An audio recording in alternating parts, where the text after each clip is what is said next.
అందరికీ నమస్కారం. శ్రీ విఘ్నేశ్వర నవరాత్రి ఉత్సవాల్లో భాగంగా దాదాపు 9 రోజుల పాటు తెలంగాణ రాష్ట్ర వ్యాప్తంగా దేశం మొత్తం కూడా ఒక భక్తియుత వాతావరణంలో ఎలాంటి గొడవలు లేకుండా ఒక ప్రశాంతమైన వాతావరణంలో ఒక భక్తియుత వాతావరణంలో హిందూ సమాజం అంతా సంఘటితమై ఈరోజు నవరాత్రి ఉత్సవాలు నిర్వహించుకోవడం జరిగింది. గణేష్ నిమజ్జనం పూర్తి ఎవరు కూడా ఇదే వాతావరణం కొనసాగించాలని చెప్పి అందరం కలిసిమెలిసి ఈ నిమజ్జనోత్సవ కార్యక్రమాన్ని నిర్వహించుకోవాలని చెప్పి హిందువులందరికీ విజ్ఞప్తి చేస్తూ కరీంనగర్ లో మరి నిమజ్జనోత్సవ కార్యక్రమం కాబట్టి అలా పాల్గొనడానికి కోసం రావడం జరిగింది. దాంతోపాటు హుస్సేన్ సాగర్ లో గణేష్ నిమజ్జనోత్సవం విషయంలో కొంచెం తర్జన భర్జన జరుగుతున్నాయి కాబట్టి రాష్ట్ర ప్రభుత్వం వెంటనే హిందూ ఉత్సవ సమితి భాగ్యనగర్ గణేష్ ఉత్సవ సమితితో చర్చలు జరిపి వాళ్ళ యొక్క విన్నపాన్ని విని పండుగలను సాఫీగా సజావుగా ఒక భక్తియుత వాతావరణంలో నిమజ్జనోత్సవ కార్యక్రమం జరుపుకునే విధంగా ప్రభుత్వం ముందుకు రావాల్సిన అవసరం ఉంది. ప్రజల్లో కూడా ఒక చర్చ జరుగుతున్నది. కేవలం హిందువుల పండుగలు మాత్రమే ఆంక్షలు వస్తున్నాయి, హిందువుల పండుగల పట్ల మాత్రమే వివక్ష చూపడుతున్నారు అని హిందూ సమాజంలో పట్ల ఉంది కాబట్టి ఇది మంచి పద్ధతి కాదు. ఈ విషయంలో పాలకులు చొరవ తీసుకోవాలి, అన్ని వర్గాలను సమానంగా చూడాలన్నదే మా యొక్క ఆలోచన. ఆ దిశగా ప్రయత్నం చేయాలని చెప్పి ప్రభుత్వానికి మేము విజ్ఞప్తి చేస్తున్నాం. దాంతోపాటు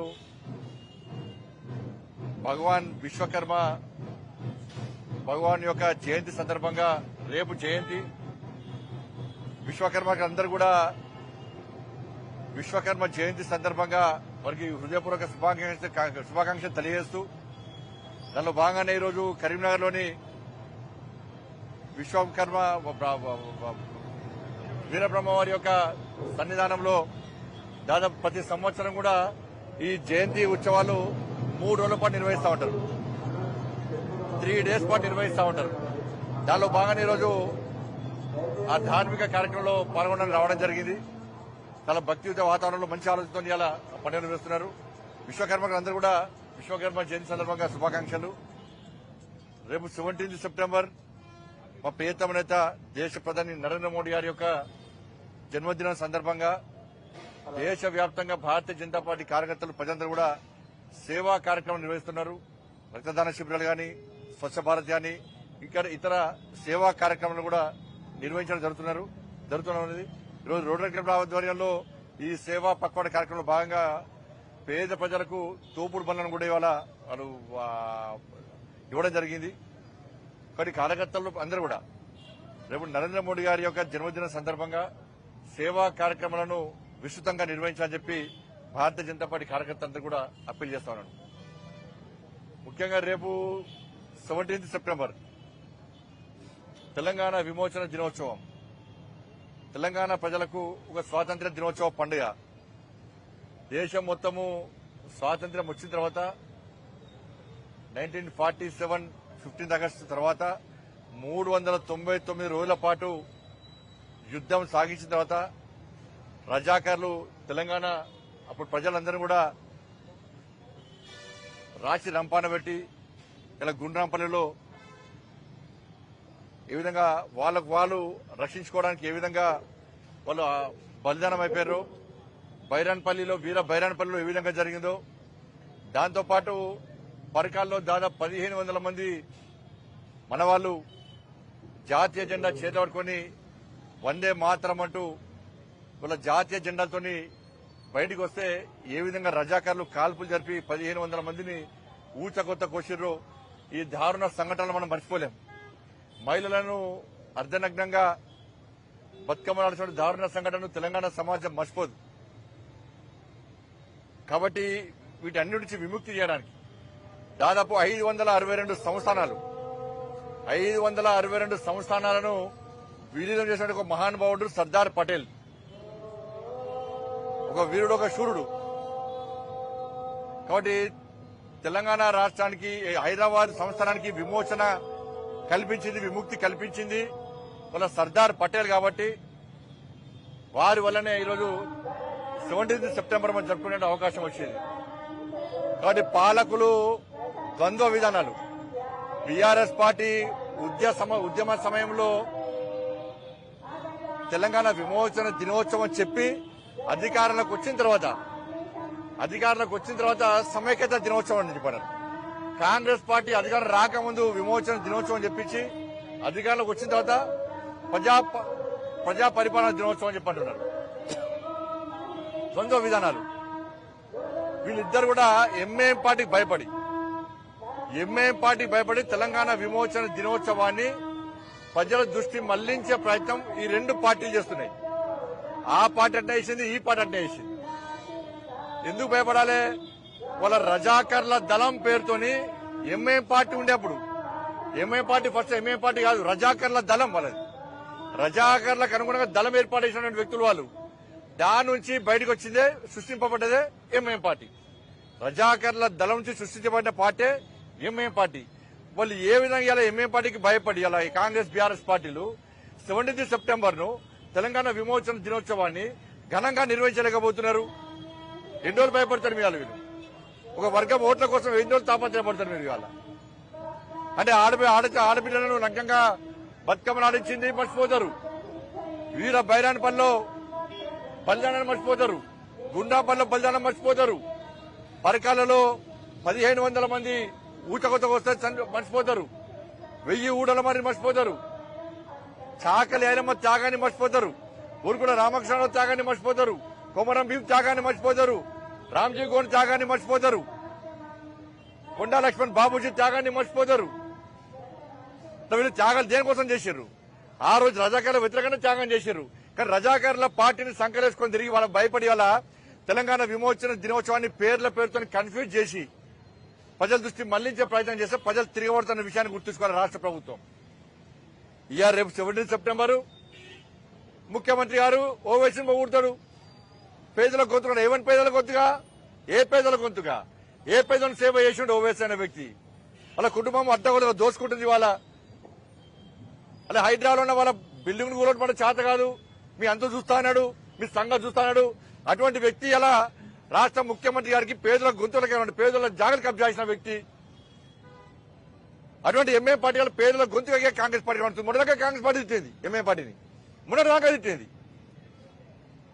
అంటే అధికారంలో ఎవరుంటే వాళ్ళ సంఖ్యలో వచ్చే పార్టీ ఎంఐఎం పార్టీ, వాళ్ళని సంఖ్యలు వేసుకునే పార్టీలు BRS party, MIM party, Congress పార్టీలు. ఈ విధానం మంచి కాదు. 17 సెప్టెంబర్ విషయంలో నిక్కచ్చిగా వివరించాలి. తెలంగాణ రాష్ట్ర సమాజం ఆలోచించాలి. మనల్ని వంచినటువంటి రజాకర్ల పార్టీ ఎంఐఎం పార్టీ, రజాకర్ల దళం పార్టీ ఎంఐఎం పార్టీ, వాళ్ళ కొమ్ము కాస్తున్న బీఆర్ఎస్ కాంగ్రెస్ పార్టీ విధానాలను వాళ్ళ ప్రజలు ఆలోచించాలి. మాకు వీరుడు చూడు సర్దార్ పటేల్ యొక్క వీరత్వాన్ని మేము ఎప్పుడు మర్చిపోం. ఇవాళ రేపు నిజాం మెడల్ వంచిందే సర్దార్ పటేల్. ఆయన మాకు వీరుడు, ఆయన వారసులం. మేము మా పార్టీ కూడా వారసుల పార్టీ. పెద్ద విగ్రహం పెట్టినాం మేము గుజరాత్ లో. ఈరోజు పడతాం. ఈడ కూడా మా ప్రభుత్వం వచ్చినప్పుడు మీ లెక్క ఇవాళ ఎంఐఎం పార్టీ భయపడడానికి పోయే ప్రసక్తి లేదు. మా ప్రభుత్వం ఏర్పడిన తర్వాత 17 సెప్టెంబర్ ను ఏ విధంగా ఘనంగా నిర్వహిస్తామో, 15 ఆగస్టును ఏ విధంగా ఘనంగా నిర్వహిస్తామో అంతకంటే ఘనంగా ఈరోజు 17 సెప్టెంబర్ తెలంగాణ విమోచన దినోత్సవాన్ని పేరు మార్చాం, ఊరు మార్చాం. మా ఆలోచన మార్చుకోం. మేము తెలంగాణ విమోచన దినోత్సవాన్ని భారతీయ జనతా పార్టీ ప్రభుత్వం తెలంగాణ రాష్ట్రంలో ఏర్పడడం ఖాయం. ఏర్పడ్డ వెంటనే ఘనంగా నిర్వహిస్తాం. ఇలా రాజీవ్ గాంధీ విగ్రహం కోసం కొట్టాడుతున్నారు. సర్దార్ పటేల్ విగ్రహం పెట్టురు, ఎవరదన్నారు? పెట్టురు. ఇవాళ మొదటిదానికేమో అంతమంది విగ్రహాల్లోలి, తర్వాత మన హైదరాబాద్లోలి, మళ్ళీ ఇప్పుడు మళ్ళీ విగ్రహాలు స్టార్ట్ అయింది. మళ్ళీ విగ్రహాలు స్టార్ట్ అయింది. ఎందుకంటే 6 గ్యారెంటీలు వీకాలి. 6 గ్యారెంటీ పక్కకు పోవాలి. అంటే రెండు పార్టీలు కలిసి ఎట్లా డ్రామాలు ఆడుతున్నాయంటే, ఎందుకంటే వీళ్ళ ఫోన్ ట్యాపింగ్ కేసు వాళ్ళ చేతికి ఉన్నది, ఓటున్నాడు కేసు వీళ్ళ దగ్గర ఉన్నది. మనం ఒకటి మనం అనుకుంటే కలిసి ఉండాలి. ఈ 6 గ్యారెంటీ విషయాలు మన ఇద్దరం కొట్టాడుకోవాలి, ప్రజల దృష్టి మళ్లించాలి. అయితే 17 సెప్టెంబర్ వివాదాస్పదం చేయాలి, అయితే విగ్రహాలు ఒళ్ళు పెట్టాలి, అయితే హైదరాబాద్ ఒళ్ళు పెట్టాలి. ఇదే పని వీళ్ళకు, ఈ రెండు పార్టీలకు. 6 గ్యారెంటీ విషయంలో రాష్ట్ర ప్రభుత్వం చిత్తశుద్ధిని ప్రకటించుకోవాలి, చూపెట్టాలి. శ్వేతపత్రం విడుదల చేయండి. రుణమాఫీ విషయంలో ఎక్కడికెళ్తారు చర్చ చెప్పండి. ఏ గ్రామానికి పోదామో రండి మాతోని. ఎంతమంది రుణమాఫీ జరిగిందో చెప్తాం మనం. ఎంతమందికి 2,500 రూపాయలు ఇచ్చారు, ఎంతమంది రైతు భరోసా ఇచ్చారు, ఎంతమంది 10,000 రూపాయలు రైతు కూలీలకు ఇచ్చారు, 1,200 రూపాయలు, ఎంతమంది బోనస్ ఇచ్చారు, 2,500 రూపాయలు ఎంతమంది మహిళలకు ఇచ్చారు, గోల్డ్ ఎంతమందికి ఇచ్చారు, తులం గోల్డ్ ఎంతమందికి స్కూటీలు ఇచ్చారు, ఎంతమందికి ఉద్యోగాలు ఇచ్చారు, ఎంతమంది ఉద్యోగస్తులకు ఇలా 5 డిఏలు ఇచ్చారు, ప్రమోషన్లు ఇచ్చారు, 317 విషయంలో మీ ఆలోచన ఏంది? అంటే చర్చ వీటి మీద జరగాలి. ఈ పక్కదారి పట్టించడానికి వల్ల ఇటువంటి చేయడం మంచి పద్ధతి కాదు. భారతీయ జనతా పార్టీ 6 గ్యారెంటీ విషయంలో ప్రభుత్వం వెంటనే శ్వేతపత్రం విడుదల చేయాలని చెప్పి డిమాండ్ చేస్తున్నది. ఢిల్లీ సీఎం కేజ్రీవాల్ రాజీనామా సిద్ధమయ్యాడు. బీజేపీ ఎలా చూస్తారు? ఇక్కడ ఖాళీ ఉన్నారు కదా, ఆయన పట్టుకుపోయి చేస్తా సీఎం. ఖాళీ కుటుంబం ఉంది కదా, కేసీఆర్ ఉన్నాడు, కేటీఆర్ ఉన్నాడు, కవిత ఉన్నది, హరీష్ రావు ఉన్నారు. నలుగురిలో ఓన్ వచ్చుకోపోయి సీఎం చేస్తే అయిపోయా. ఖాళీ ఉన్నారు వాళ్ళకి సేమ్ కేసే కదా, సేమ్ లిక్కర్ కేసే, సేమ్ కుటుంబాలే. వీళ్ళ వాళ్ళ దోస్తు అన్నది, వీళ్ళ వాళ్ళ సంబంధాలు ఉన్నాయి, బంధాలు సంబంధాలు 2 ఉన్నాయి కాబట్టి దీనికి తీసుకపోవడం చేస్తే అయిపోయా. సంజయ్ గారు సెప్టెంబర్ 17 నుంచి రాష్ట్ర ప్రభుత్వం అధికారంగా నిర్వహిస్తుంది. మీకు లేఖలు రాశారా మంత్రులు? నాకైతే రాలే. లేఖలు వచ్చినా కూడా ప్రజా పరిపాలన దినోత్సవం అంటే మేము ఒప్పుకోము. దాన్ని తెలంగాణ విమోచన దినోత్సవం జరపాలి. అంటే 50 సంవత్సరాలు తెలంగాణ ఉమ్మడి ఆంధ్రప్రదేశ్ పాలించారు. 70 సంవత్సరాలు దేశం స్వాతంత్రం వచ్చి 50 సంవత్సరాలు కాంగ్రెస్ పార్టీ పాలించింది. అంటే ఇన్ని రోజులు ప్రజాపాలన కాదా వాళ్ళది? ప్రజా వంచన పాలన వాళ్ళది? ఏది ప్రజాపాలన? తెలంగాణ విమోచన దినోత్సవం ఎందుకు పెడతలేరు? భయమైంది మీకు? మీకున్న ఇబ్బంది అని చెప్పరాదు. బీఆర్ఎస్ కంటే కాంగ్రెస్ అధికారికంగా నిర్వహిస్తామని చెప్తున్నారు కాంగ్రెస్ గవర్నమెంట్. అది అధికారి పేరు ఎందుకు మారుస్తున్నారు అంటున్నా, భయం ఎందుకు అనుకుంటున్నా? పేరుతో సంబంధం లేకుండా నిర్వహిస్తున్నామని అన్నారు. ఎందుకు పేరుతో సంబంధం? తెలంగాణ విమోచన దినోత్సవం సర్దార్ పటేల్ నిజాం మెడలు వంచి ఇవాళ ఈ తెలంగాణ రాష్ట్రానికి ఈ సంవత్సరానికి విముక్తి కలిగించిండు. ఎందుకు దాన్ని ఊడతలేరు? ఆ చరిత్ర ఎందుకు తెరమరుగు చేస్తున్నారు? ఏంది ప్రజాపాలన పెట్టాలని అవసరం ఏమో చెప్పరాదు. దేనికోసం ప్రజాపాలన దినోత్సవం పెట్టారు? ఎంఏ పార్టీ భయపడి. ఎందుకు భయపడాలి ఎంఏ పార్టీకి?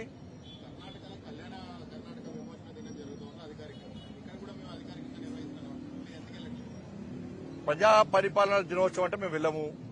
తెలంగాణ విమోచన దినోత్సవం చెప్పండి మేము వస్తాము. మేము కూడా కేంద్ర ప్రభుత్వం నరేంద్ర మోడీ గారి ఆదేశాల మేరకు అమిత్ షా గారి నేతృత్వంలో గత సంవత్సరం కూడా మేము అధికారికంగా పర్యవేక్షణలో తెలంగాణ విమోచన దినోత్సవాన్ని కేంద్రం అధికారికంగా నిర్వహిస్తున్నది. మీకు అక్కడ జరుపుడు ఇబ్బంది అనిపిస్తే, మేము పార్టీలో భయపడి ఇబ్బంది అనిపిస్తే రండి, మీరు పర్యవేక్షణ రండి, మీరు వచ్చే విధాలు పాల్గొనండి. జాతీయ జెండాలు ఎగరేస్తారు కదా? అదే జెండాలు కాదు ముఖ్యమైనది. ఇలా మీ పేరు మార్చడానికి కారణం పూర్తి చరిత్రనే తారుమారు చేసే ప్రయత్నం చేస్తున్నారు. మీరు చరిత్రనే తారుమారు చేసే ప్రయత్నం చేస్తున్నారు. ఎందుకు తెరమరు చేయాలి చరిత్రను? కేవలం తెలంగాణ విమోచన దినోత్సవం అంటే బీజేపీ పార్టీ పక్కా వస్తాం మేము. తెలంగాణ 100% వస్తాం. తెలంగాణ విమోచన దినోత్సవాన్ని అధికారంగా జరుపుతున్నాం మేమని చెప్పండి. 100% నేను వస్తాను, పక్కా వస్తాను. ప్రభుత్వం చెప్తుంది కొంతమంది లేఖలు రాసాము అందరినీ రమ్మని చెప్పేసి. మీ లోపల మీ మైండ్ సెట్ మార్చుకోవాలి ఫస్ట్ ప్రభుత్వం. మీరు బయట ఒకటి మాట్లాడి లోపల కాదు. తెలంగాణ విమోచన దినోత్సవాన్ని అధికారంగా జరుపుతున్నామని చెప్పండి, పక్కా 100% వస్తాను నేను. 100% అటెండ్ అవుతాం మేము. పేరుతో సంబంధం? పేరుతో కాదు, వాళ్ళ వ్యవహార శైలి అటువంటిది ఉన్నది. మొత్తం పూర్తిగా ఆ చరిత్రను తెరమరు చేసే ప్రయత్నం చేస్తున్నారు వాళ్ళు. మేము ఎగ్జిబిషన్ పెట్టినాం, చరిత్ర మొత్తం చెప్పినాం. ఈ మతం ఆ మతం, ఈ వర్గం ఆ వర్గం కాదు, అందరం చూపెట్టినాం. మరి ఆ విధంగా ప్రభుత్వం ఎందుకు వ్యవహరిస్తలేదు? తెలంగాణ విమోచన దినోత్సవం జరపడానికి ఇబ్బంది. మన కేసీఆర్ పెట్టినప్పుడు ఇదే కాంగ్రెస్ పార్టీ తిట్టారు. ఇదే కాంగ్రెస్ పార్టీ వాళ్ళు కేసీఆర్ ఇది సమైక్యత దినోత్సవం అంటే అప్పుడు ఈ కాంగ్రెస్ పార్టీ తిట్టారు. మళ్ళీ వీళ్ళు అధికారంగా వచ్చారు కదా, వీళ్ళు మారేది. ధన్యవాదాలు. విగ్రహాలు సుప్రీంకోర్టు తీర్పిచ్చింది. మేమేమంటున్నామంటే మీరు పబ్లిక్ సర్వే చేయండి. ఎవరు చేసినా కూడా అటల్ బిహారీ వాజ్పేయి విగ్రహం పెట్టాలంటారా? ఆడ ఎవరన్నా కూడా వీళ్ళు పెట్టుకుంటారా, వాళ్ళు పెట్టుకుంటారా, వీళ్ళు చూసుకుంటారా, వాళ్ళు తన్నుకుంటారా, వాళ్ళు మాకు సంబంధించాలి. మాకు కావాల్సింది 6 గ్యారెంటీల మీద చర్చ జరగాలి. 6 గ్యారెంటీల మీద చర్చ జరగాలి. విగ్రహాలు వద్దు, ఏ విగ్రహాలు వద్దు. మాకు కావాల్సింది 6 గ్యారెంటీల మీద చర్చ జరగాలి. చేస్తాం. ఎక్కడైనా ప్లేస్ చూస్తాం, మంచి ప్లేస్ చూసి ప్రజలకు అందుబాటులో ప్రజలందరూ దర్శనం చేసుకునే విధంగా, ఆయన స్ఫూర్తి పొందే విధంగా, ఈ వివాదాలకు విమర్శలకు తావు లేకుండా అందరిని ఒప్పించి అందరిని మెప్పించి సర్దార్ పటేల్ విగ్రహాన్ని నిరోధ విగ్రహాన్ని పక్కా పెడతాం. కానీ ఇప్పుడు మాత్రం 6 గ్యారెంటీల మీద చర్చ జరగాలి. ధన్యవాదాలు. పొలిటికల్ రన్ లో బీజేపీ వెనుకబడిపోయింది.